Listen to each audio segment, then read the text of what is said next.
My name is Zahabia, and this is my very first video for my YouTube. You don't know me, obviously, and I don't know you. I was very nervous starting this channel, obviously. But then I thought the more I researched, the more I will get confused. So I just wanted to start. I was like, let's just start and we'll get to know each other and we'll grow together. So today's topic is a story time, the story from my school and how it affected me in my younger life and how it shaped me through my adult life. So let's begin and get ready because I have a coffee catch up with one of the new friends I'm making in Riyadh. So let's get dressed together and do some story time.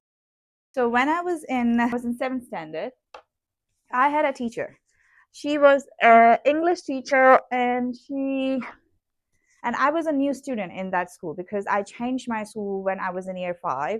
And my parents made me skip a class, which was year six, and I jumped directly to year seven. Um, and when I was in that school, it was so many new things happening with me already. And I was like, okay, let me just go. It was quite, imagine year six or year seven is like a 10-year-old, 11-year-old kid. So I was 11-year-old. I'm 33 right now, so I still remember everything. Imagine how much it affected me mentally. So when you go to new school, you're just like already very nervous. You miss your old friends because there's none of your new friends, and the friends or the like your classmates are there. They're already friends with each other for quite some time, and you're like the odd one out. It's like being a new character in season five of any series. So that was my situation. But then when I went to that school, I was like, okay, let me just make friends because I never had any troubles making new friends. I was quite extroverted at that time. I'm still do, but I also like to spend some time alone on myself. So, so when I was like started the school, the teachers introduced me and all everything like happened. And there was like an English teacher. Her name was Sana. We used to call her Miss Sana. And like, like those teachers who just like don't like you for some reason or other, no matter what you do, what you try. Because I was coming from another school, I had a different educational background. I was not very prone to of new rules and how they teach in that school. Teachers loved to speak English when they were explaining, and my English at that time was not very great because my previous school used to teach differently. Anyway, so I was like, okay. So I used to come home every day, cry my balls out in front of my mom, and tell her that, hey, I just like don't enjoy that school. I was just like, it's very confusing for me because whatever they are teaching, I'm quite new to that teaching and learning. And my mother is always like, okay, you're a bright student, you'll be fine. And just like give yourself some time and what's, like, see how you can grow and what we can do in terms of your learning. Should we get you new teachers and stuff? Anyway, so I gradually started picking up the new school and the new syllabus and the new curriculum. However, this English teacher was so discouraging. Like every time I make a mistake, what she used to do, she used to hang my paper to the class and she used to like, look at this. Do you guys think this is the standard of this school? Like, dude, you already know I'm not from this school. Why are you making a big deal? And I was just like 10 years old. So anyway, so she used to do that. And what it did, it didn't turn me into an exceptionally great student for her. What it did, it shattered my confidence so badly that whenever it's her period, I started to get panic attacks, not like attacks, but I used to get so nervous. And because I'm a millennial, we didn't have these words that, oh, anxiety or student anxiety or how students are feeling, what behavior could affect their mental health. So none of that thing. And the teacher kept going and keep shattering my confidence. And I was like, is she like against me or does she have any personal grudge towards me? But none of that sort because I never met her before. She never met me. And but still she was like persistent to make me feel bad about everything what I was doing in her subject. None other teacher had any problems with me, mind that, but she did. Anyway, so I was quite sad, and I told my friend, hey, I just don't feel like a friend. Like at that time when I was making new friends, I told her that, hey, I just like, because I saw her being nice to other students, and like she had kind of a personal grudge towards me. And I was like, hey, I don't know, like I don't get her. She just like constantly bashed me, and it was quite embarrassing for me. Anyway, so, and my friend told me that, like, hey, can you just tell her that you need some time and you're not a dumb student? And I literally did that in front of the entire class, because what teacher used to do at that time is like they used to make you stand up wherever you are in the class and say it. Say whatever you want to say loudly so that everybody can hear. Anyway, so moments passed and the exam time came in, and I gave the exam, but I did very bad because obviously it was her paper and I was quite nervous. Then move forward, she did such a bad remarks and she wrote my report and everything. And then what happened is like I felt sick and I couldn't come to the school for like 2 3 days or 4 days, and or maybe more. Anyway, I don't remember that exactly, but I remember I was sick, I couldn't come to the school. And when I came back, obviously I got better and my mom sent me when I was all better. So she came in the class, and what she did, she made a comment like, hey, are you back? I was like, yeah. I said, where were you? I was like, I was sick. And I was like, okay, but you look very fresh right now, you don't look sick. And I was like, okay. At that time we didn't supposed to, like give back the answers to the teachers. Otherwise I would have told her that obviously I would look better because I got better and that's why I'm here. Anyway, she made a big fuss, and then she, before I even say anything, she just like, yeah, whatever, sit down. Like, come on, dude, like what's your problem? Anyway, and then what she did on the same day, she knew I was in the class for like for a whole week or 4 5, like whole week, yeah, 4 5 days, whole week. And what she did, she said, oh, we're gonna do surprise test today. And she specifically said that, Zahabia, you'll be taking part in the test too. And I was like, hey, I was like absent. I was quite stunned because I was like, what am I gonna do, because I was absent the entire week. And one of my friends, thankfully, she said, hey, ma'am, Zahabia wasn't here for a whole week. And she said, so what? I've been teaching this class for the whole, like 4 or 5, or whatever trimester was, 4 or 5 months, and she should know whatever it is. And I was like, dude, like I just came back. It'd be easy on me. But anyway, we did the test, and the whole class did so bad in the test because nobody was prepared. She didn't tell anybody that she was gonna do something about like that.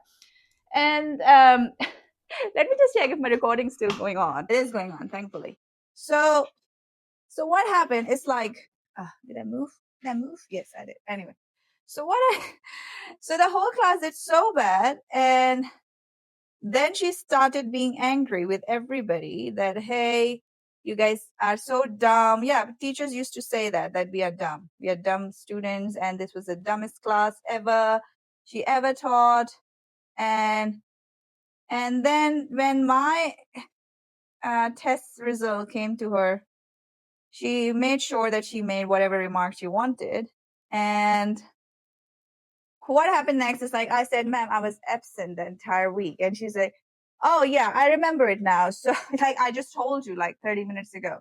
And then she grabbed my sheet again and she gave me like 2 3 points extra for my test, and telling students that I was absent, I still did better than everybody else. And I was like, and then what was she was actually doing? She was making people against me, basically, so that students get like awful jealousy. And then all the manipulative tactics and all the words that I know right now, I wish I knew it at that time and I could have like told the principal. But anyway, so moral of the story is that teachers' influence on students, it's very important, and having a good teacher in your early years is as important as having good friends or having good parents.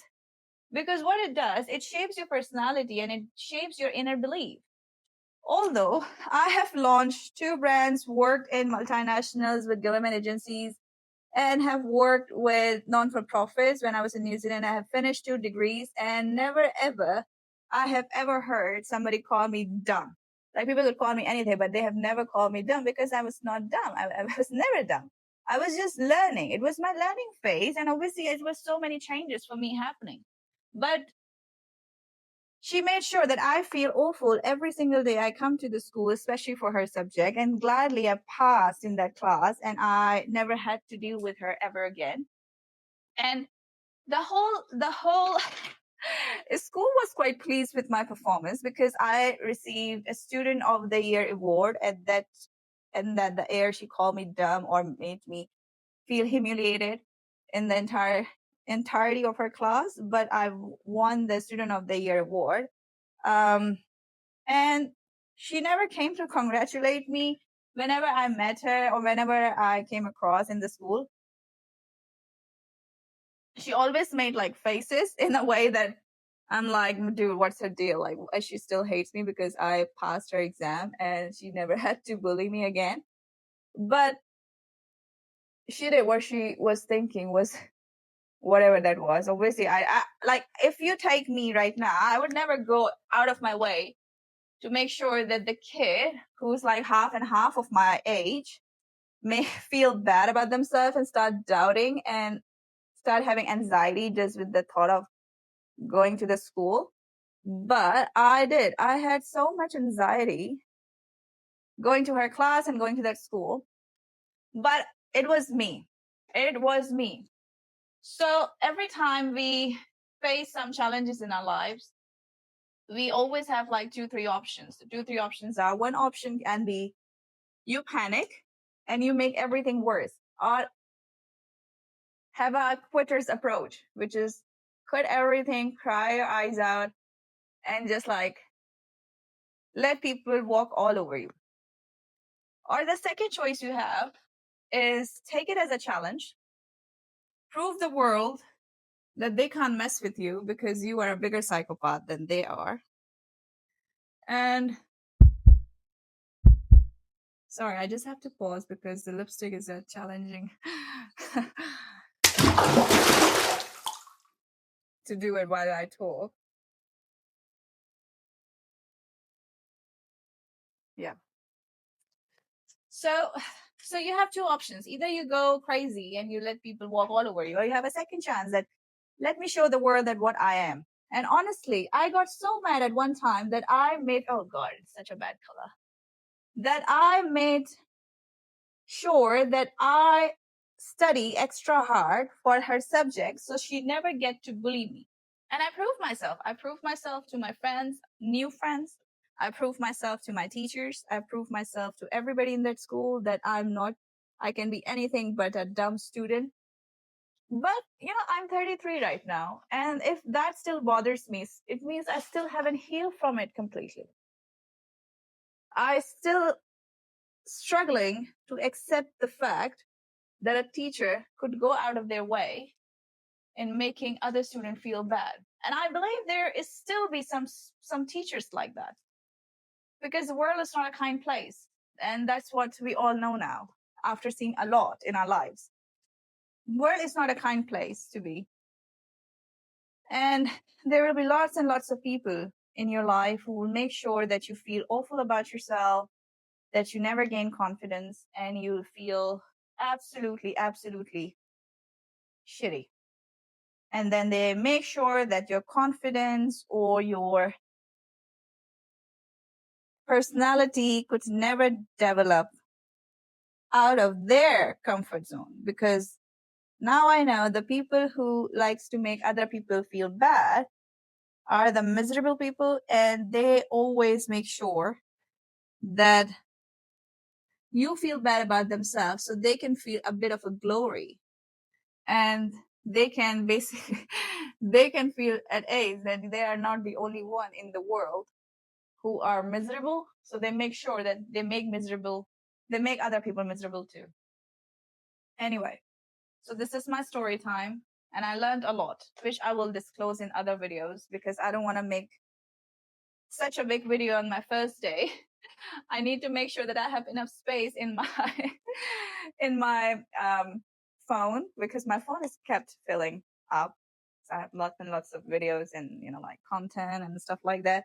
You can follow me on my Instagram. I'll give the link.